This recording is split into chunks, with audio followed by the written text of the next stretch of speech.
Who gets up at 7 o'clock a.m. for his class? Time you wake up? Who gets up at 6:30? Who gets up at 6 o'clock? Who gets up at 5:30? So 6 o'clock, 2 hours. Why so late? Me? I can't do. I can't do. Okay, so you got matter of things. Who here gets up at 7? You're on campus? No. Why so late? I mean, I don't need to wake up earlier, so I get here on time. By the time you get here, you feel like you're completely awake? Awake enough. Awake. I think you need about 2 hours to be completely awake, right? So you need to buy yourself a little bit more time. What time do you find yourself going to sleep? On average? Around 11. That's not too bad. I thought you were gonna say later. How about you?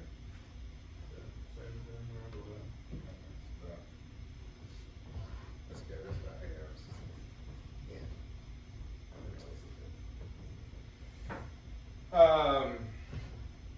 So we're talking about learning. Learning could be another word used for training. You train your mind, train your body. If you were to train yourself, you could be up at 4:30, 5:30, 6, 6:30. If you do it long enough, it doesn't become a problem anymore. Right? Which means we can do anything and it can become easy and normal to us through repetition. Right? But first, how do we get to learn? You guys are all here in this classroom and at Concordia to learn. How do you think that happens? How do you think that happens, that process happens? Yeah, we're just learning for yourself. Right? Because there's different types of it. So it's in like active, like observational type of learning, or anybody else? Anyone else acknowledge like how they actually learn, how you actually grasp things? Yes. I think personally I invest in like hands-on observation and the body. Like how you guys move over so that way you can information. So you learn hands-on, right? So you need to be physically present or touching something. Okay. Anybody else find themselves learning in different ways? Like what really sticks and what doesn't stick?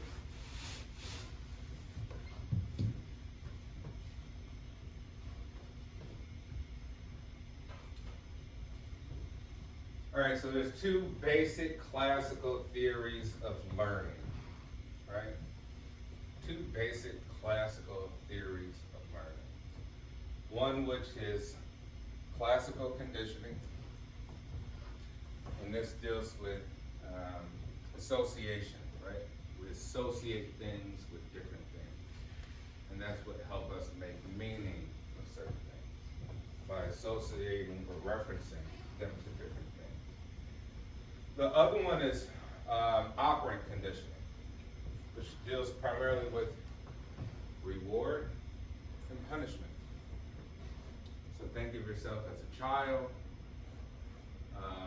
Your mother wants to, or father wants to dictate your behavior to do something and do it over and over and over so it sticks. The ways in which they do it is by either giving you a reward, a snack, allowing you to play with your toys, or the way to get you to not do something, to learn a different way, is to spank you, put you in timeout, put you in a corner, some form of punishment. Right? So we'll talk about these two theories, and after that we'll get to the biology, cognition, and learning part. All right, so we learn through acquiring through experiences, new and relatively enduring information or behavior. Key word, enduring. Right? You don't use it, you lose it. It has to endure, it let's say you have an exam for a class, you're like, hey, I'm gonna study really quick, even though I haven't studied at all. I'm gonna study really quick so I can try to do well on the test. Now you come and you do the test, you do relatively well, and then professor asks you questions about material maybe a week or two later. You're like, I don't know, I forgot. You're like, oh, I thought you learned it. Well, you say, no, I just temporarily learned it. Right? It didn't really stick. It didn't endure, which means it takes time over and over and over for things to stick.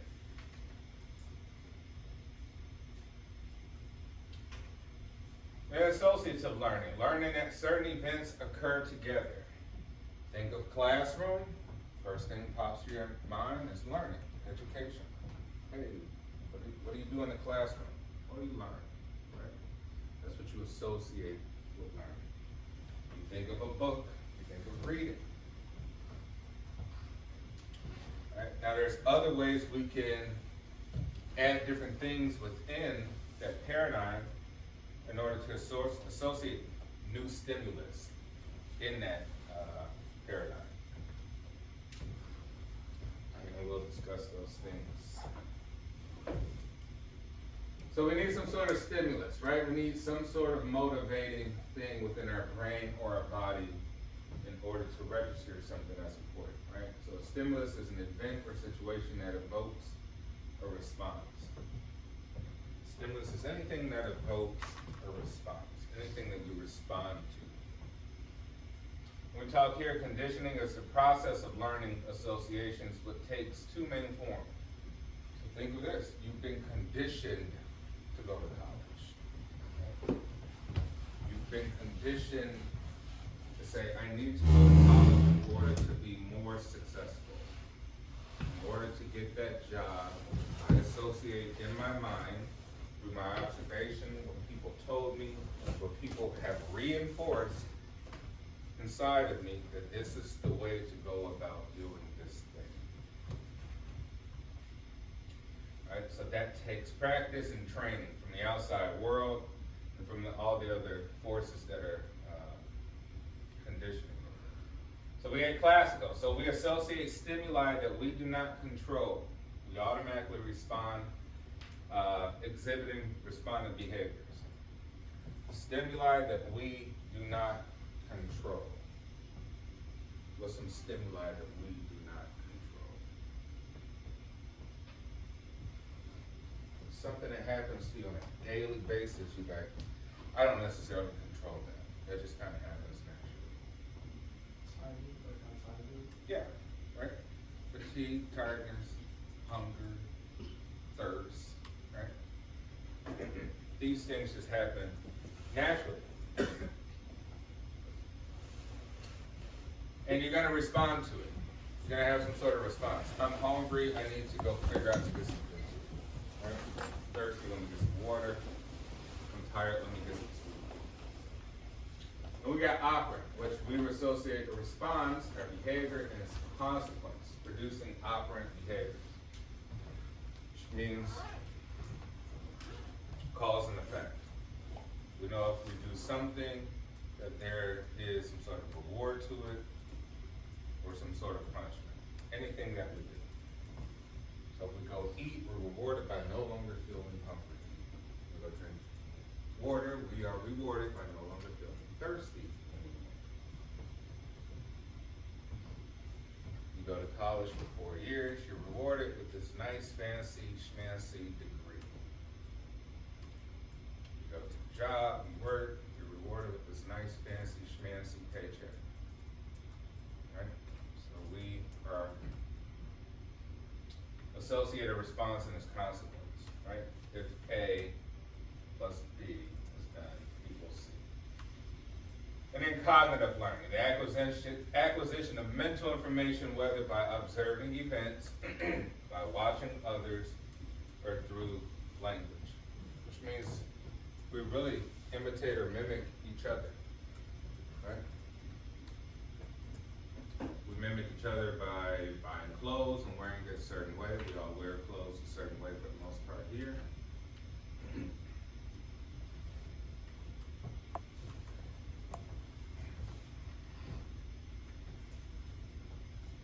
All right, so Pavlov. So one of the earliest people to identify this sort of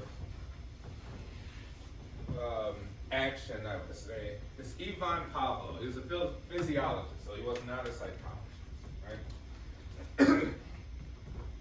So Pavlov studied digestion for dogs. Like that was his main research focus. So he was getting all these dogs to study their saliva, right? To see like, hey, what is saliva? What role does it play in digestion? Like, what role does saliva play with our digestion? As he was starting to get into research with all of his dogs, he placed these contraptions on each side of the dog's mouth to capture the saliva. It's like, well, the dogs drool, right? They're gonna drool and capture saliva, and maybe I'll research that saliva, and then I'll research some other stuff with the dogs. So Pavlov started bringing out food for the dogs to eat.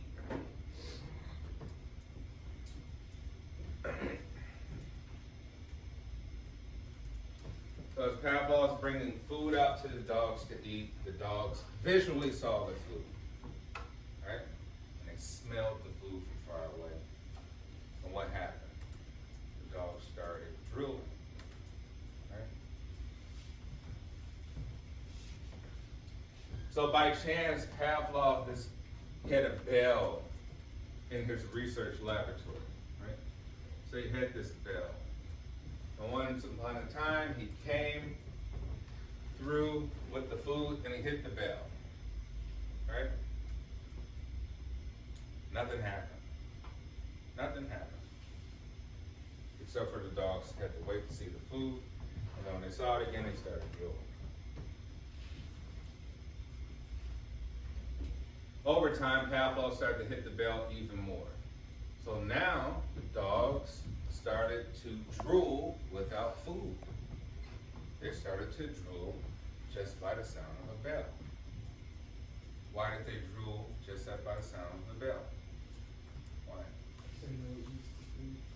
Yeah, the dog has associated, connected that bell means food, right?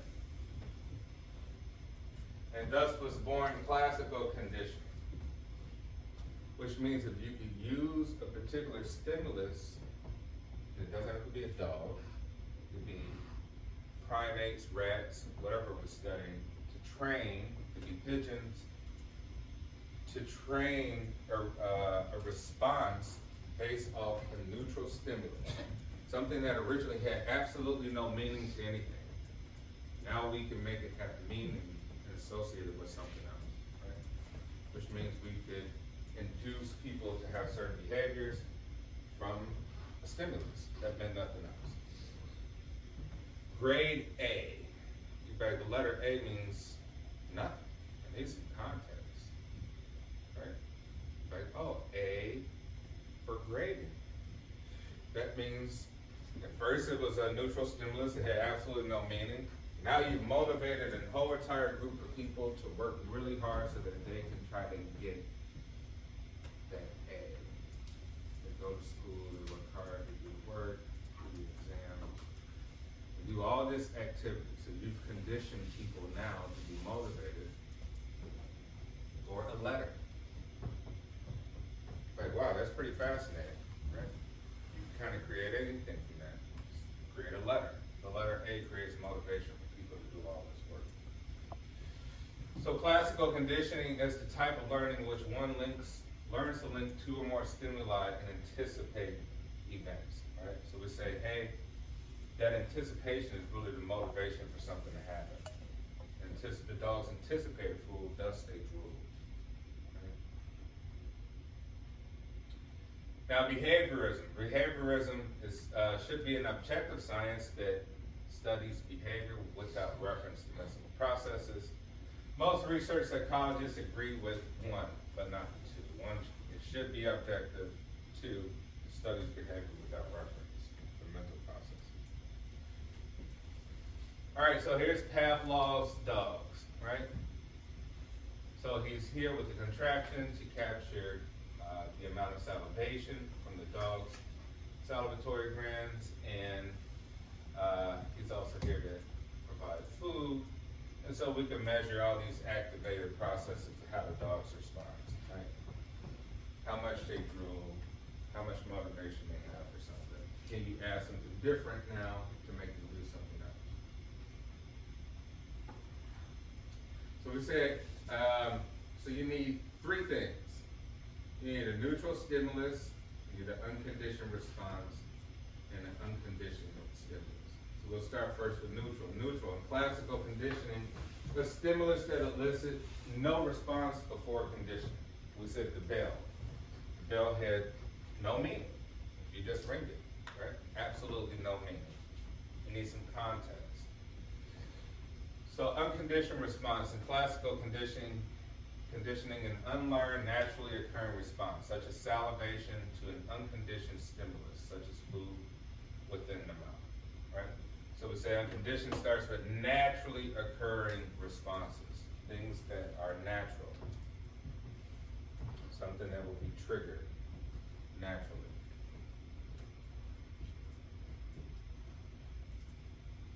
And then the unconditioned stimulus in classical conditioning is a stimulus that unconditionally, naturally, and automatically triggers an unconditioned conditioned response. Here we say such as food in the mouth. Right? That will be the unconditioned stimulus. Whereas here the response will be salivating. So conditioned response is a learned response to a previously neutral, but now conditioned stimulus. Right? The bell was neutral before, it had no meaning. Now you've made it have meaning. Right? Now you conditioned a stimulus. Or you condition a response. And so your conditioned stimulus is originally a relevant stimulus that after with the unconditioned stimulus comes to trigger a conditioned response.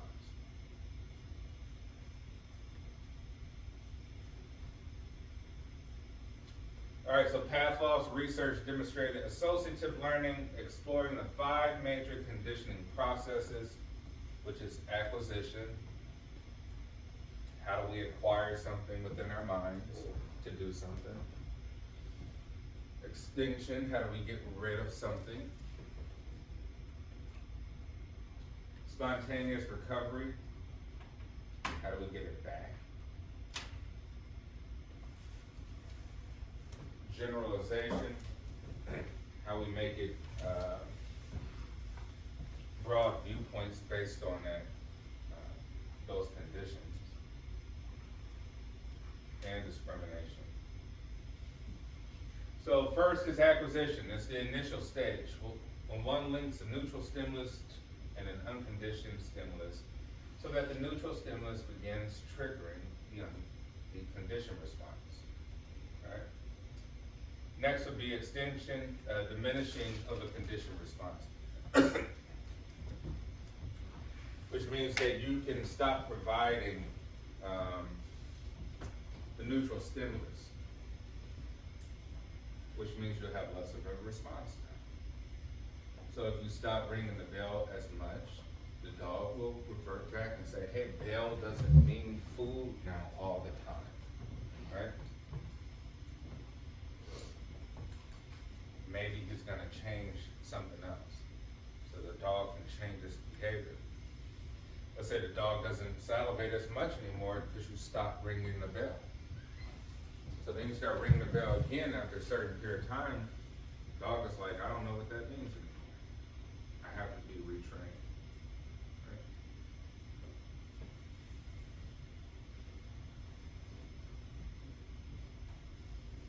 Right? And spontaneous recovery. Reappearance after a pause of an extinguished conditioned response. Now we retrain the dog. We ring the bell each and every time we bring out food.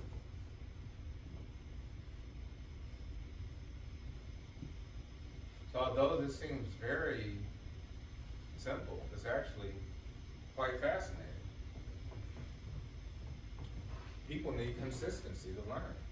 If you're in a relationship and people stop calling and texting you, your conditioned response is gonna be different. You're like, oh, I don't think we go together anymore. You don't call. Like, why? You stop ringing the bell, that's why. I don't respond the same way anymore. I need consistent bell ringing in order for this to work. This applies to practically everything. Everything that you'll remember to be important.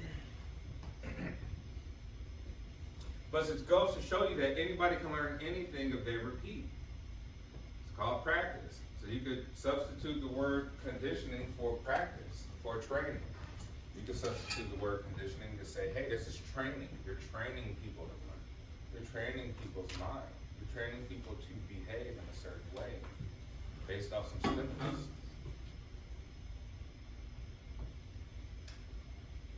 You say, hey, I need practice over and over and over again to be good back at this thing, to associate this thing with this other thing. I need it to reappear.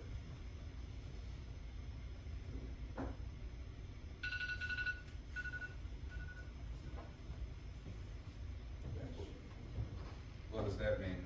Why at this time? Huh?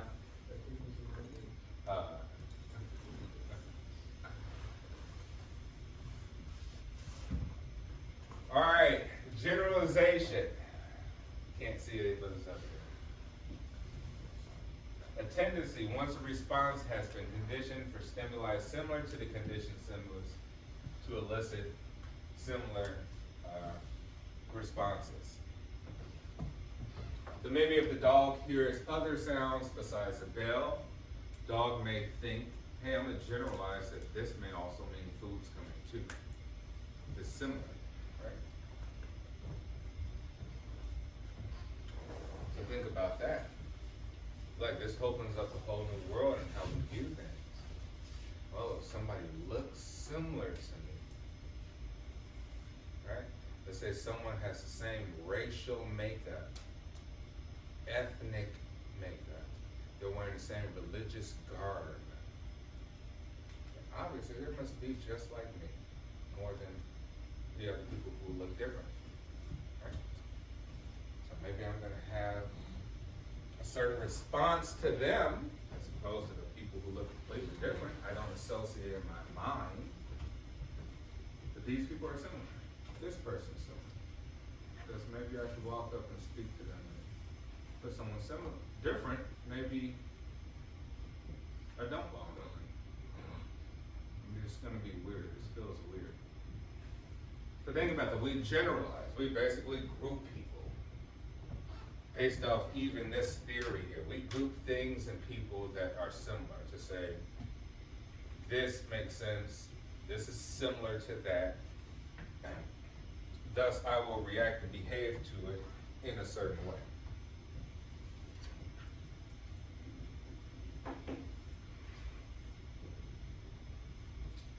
So yes, we would say, hey, discrimination. Learn the ability to distinguish between the conditioned stimulus, which predicts the unconditioned stimulus, and other irrelevant stimuli. So through generalization, we can discriminate against things, not just people. We could discriminate against things that we learn, or things that we eat, because we associate them with irrelevant things.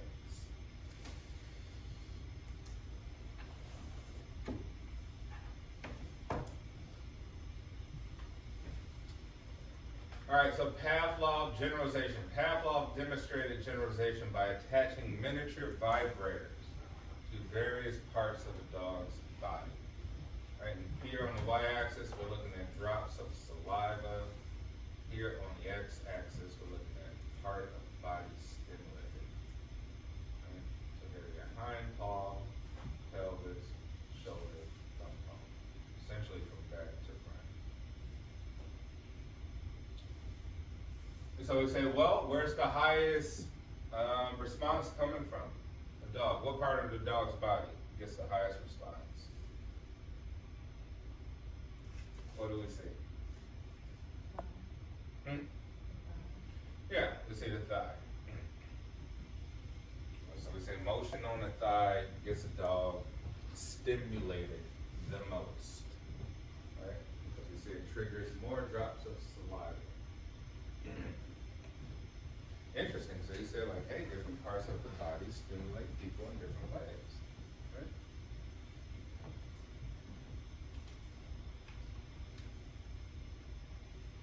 Thus we use this for ways to condition people. What does this say?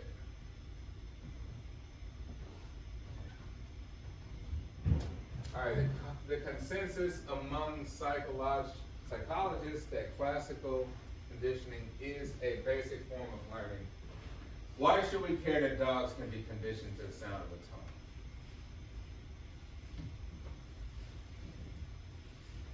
Right, that's a good question. Many other responses to many other stimuli can be classically conditioned in many other organisms. So Pavlov demonstrated how a learning process can be studied objectively. So we all learn in different ways, which means we are all stimulated by different things. Some people go on YouTube all the time and they never read a book. Right? They're not a read a book type of learner. They're more of a watch a video and illustration type of learner. Some people like to learn by touching the book. They're like, wow, this reinforces this physical book. It's a stimulus that reinforces my learning. Right? The word stick in the book. You're like, how does it stick when you use an iPad? Ma'am, sir? Right, it doesn't stick as much. Right, it's interesting. It's still the same words. You're reading the same book. It's just a different medium. You're like, well, I prefer a book. Some people learn best through writing, which I think is the greatest form of, highest form of learning, is taking notes. I think that's the highest degree. Taking notes and writing it down. Now you've reinforced, not only through your mind, you've actually created physical work through your hand and through your arm to transcribe what was in your mind on something, piece of paper, whatever it may be. That's a very, very strong reinforcement.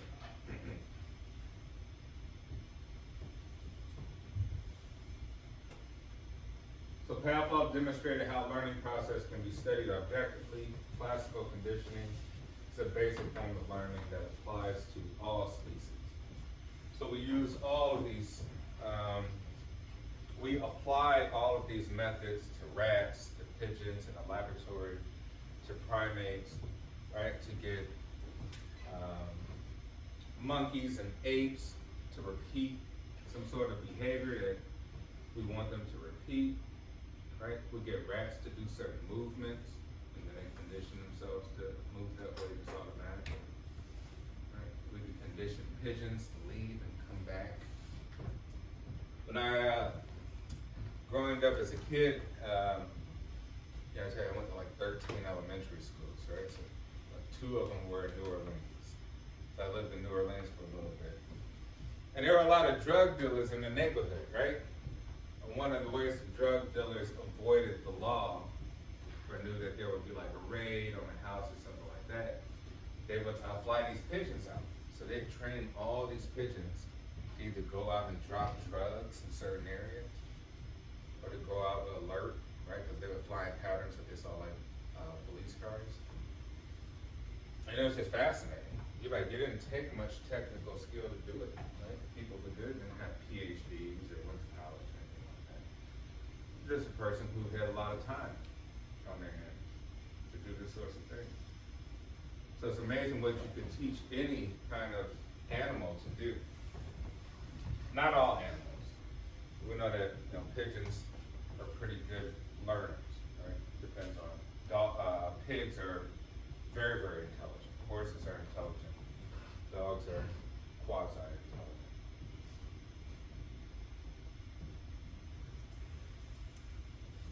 All right, so Pavlov principles are used to influence human health and well-being.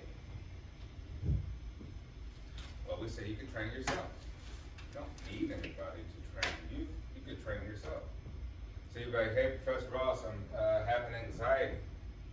Like, well, interesting. Anxiety about what? About what? Right, what are you doing about it? I'm not doing anything, I'm just doing the same old thing. Right, so do you expect anything to change for your anxiety? No. You have to change something in your routine to eliminate that anxiety, which starts with thinking differently. Think about it, we rarely think about how we think, which we would call meta thinking, right? Thinking about thinking. We rarely think about how we think. We're actually like, hey, why do you think like that? Like, I don't know, I was raised that way. I just see the world that way. But no, you were conditioned, right? You were conditioned to learn behavior. And if you observe other people, you're like, I don't understand why they behave like that. But the answer is pretty simple. They've been conditioned. You travel, go to another place around the world, like, why do these people behave like that? Pretty simple. You just say you can condition people. Providing reward, punishment, stimulus, all sorts of things. So you can train people to do anything by reinforcing some sort of thing. That's why I say, if we were in Nazi Germany, and everybody here of high moral, ethical values say, there's no way I would participate in this Holocaust that Hitler wants us to participate in. Like, there's a good chance you might. Because that environment might reinforce and condition you to have different behavior. And so thus you think, you're like, I don't get it. How could people be slave owners? How could slavery around the world, not just here in the United States, it's happened all over the planet, right? People have transferred human beings over to their area for cheap costs to produce all types of things and do work. Be like, how could this have happened? People have been reinforced and trained to think a certain way. Thus, it doesn't seem bad to them. Right? It may seem different to you because now you've been trained and conditioned on quote unquote morals, ethical values, evils, goods, rights, wrongs. And they change over time. Which means that the country can now shape you to think differently today. People may start thinking differently than they did 15 years ago. They've been conditioned through media, all sorts of things. So something just be aware of. They're like, hey, this, we can be conditioned to think and behave any way if we accept it. Some people reject it. They say, no, in my mind I reject that stimulus you're trying to give to me, and I don't support that. So for well-being, areas of consciousness, right? You can, as a therapist, you say, hey, my job is to change people's way that they think about things and ultimately change their emotion tied to those things, their feelings, so that they change their behavior. So I change the way that people see something. Like, I've been seeing it like this my whole life. Like, could you see it another way? Right? Can you see it another way? Motivation.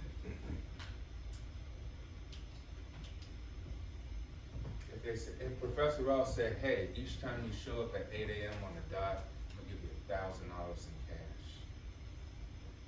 Everybody would be here early.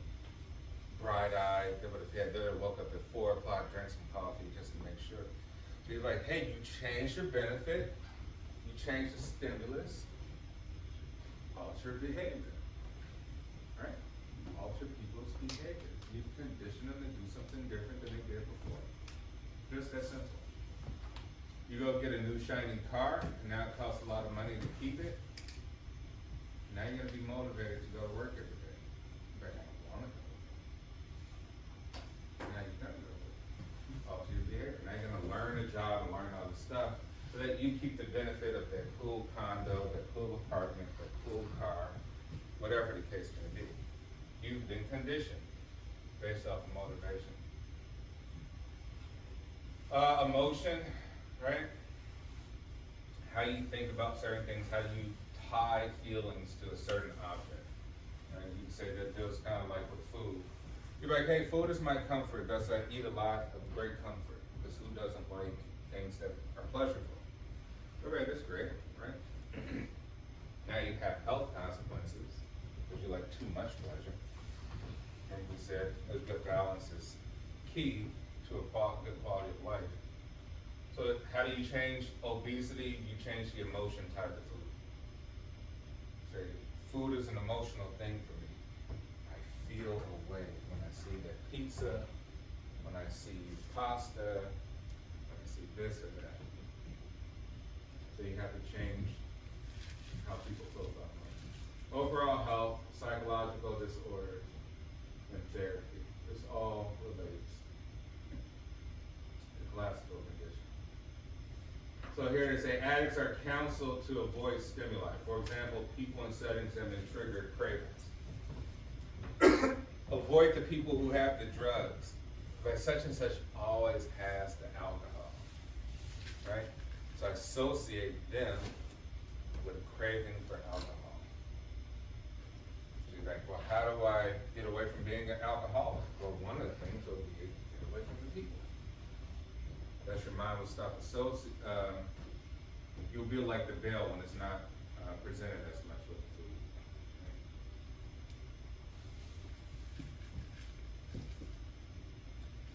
Pairing a particular taste with a drug that influences immune response may eventually lead to immune response from a taste alone. Right? Change the taste of something, you could train your body to think that something else is happening in your mind. Which we talked about with, what time is it? 45. Which we talked about with a placebo. Like, man, I feel so much better. I took some Sudafed, I took some Mucinex, I took this, and then you find out it was all fake. Like, it was fake. Like, well, how did I get better? Mind is a powerful thing. Your mind convinced your immune system to do some extra work. Right? Your mind convinced your immune system, your cells, like, hey, I'm sending this information, I need you to get to work and do this thing. You can do that. The drug that it needs to do.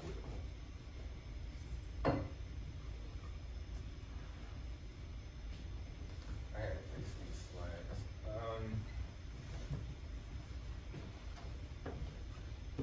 All right, Pavlov's work provided for Watson some ideas that emotions and behaviors through biologically influenced mainly a bundle of conditioned responses. Basically what I'm saying is, our emotions and behaviors are a bundle of conditioned responses. Maybe you are the way you are because you've been shaped to be that way. Right? And we'll talk about B.F. Skinner, who says, hey, give me any child on planet Earth, as long as they don't have like a sort of physical disorder, and I can make this child a lawyer, an adult, a doctor, a politician, a billionaire, a scientist. Give me any child, and I could reinforce all these behaviors to make them highly successful. Or I could reinforce all the behaviors to make them a complete failure, make them a criminal. So like, wow, that's pretty powerful. It goes like how we are taught and how well we're taught, how enduring we are taught, how much we're reinforced with certain things will ultimately dictate our outcomes. The outcomes may be success. So you say, what's the difference between this person and that person? Training. So everybody can maybe have the same outcome, possibly, right? We can argue, we'll make arguments against that later. But you can say everybody can have the same outcome if they're trained properly, they're conditioned properly. So it goes to show you, if you want to do something great, you can absolutely do it. what's gonna stop you? Your mind. Your motivation, your behavior, your emotions toward that thing, how you view the challenges along the way, the obstacles, the bad stuff that happen, how you view that stuff. Are you gonna cry about it, or are you gonna see everything as something in the learning process that just happens? And that's what separates people. All right, we'll end off here. Any questions before we go? No questions about classical conditioning? All right. You guys enjoy your day. I'll see you on Friday.